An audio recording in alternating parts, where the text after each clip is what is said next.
Ito naman ang pinaka-latest ngayon na impormasyon patungkol kay Al Horford at kay De'Anthony Melton. Ito mga idol ang update sa kanila.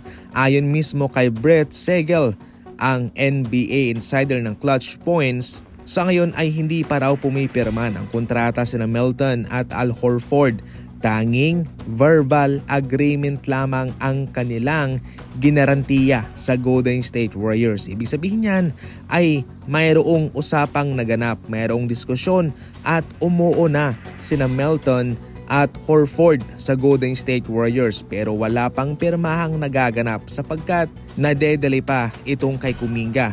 Pero sa oras na ito ay matapos na, kung sakaling siya ay makabalik man sa Warriors o magkaroon ng sign and trade sa ibang kupunan, ay paniguradong pipirma na ng kontrata itong sina Horford at Melton sa Golden State Warriors. Ulitin ko mga idol, ang latest na update ay verbal nang umuo sina Melton at Horford. Yung kontrata isusunod na lang po pagkatapos kay Kuminga. Hindi ko po ito ginagawa, nanggaling po ito kay Brett Segel mga idol. Yan po ang ating basihan sa balitang ito.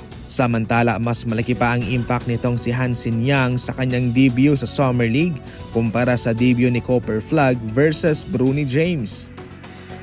Sa mga hindi pa nakakaalam dyan, humakot lang naman ng 5.2 million views itong si Hansen Yang sa kanyang debut. Samantalang sina Cooper Flag at Bronny James sa kanilang laban ay humakot lang po ito ng 1.1 million views. Dinoble, trineple pa, hinigitan pa ni Hansen Yang ang impact ni na Bronny James at Cooper Flag. Yan mga idol ang nakukuha ng isang kupunan kapag meron silang mga pinapapirmang galing sa ibang bansa. Siyempre ang China, matindi sa sumuporta yan.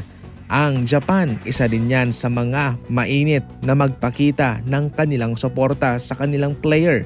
Pero isa lang dyan ang pupwedeng makatalo sa mga suportang yan.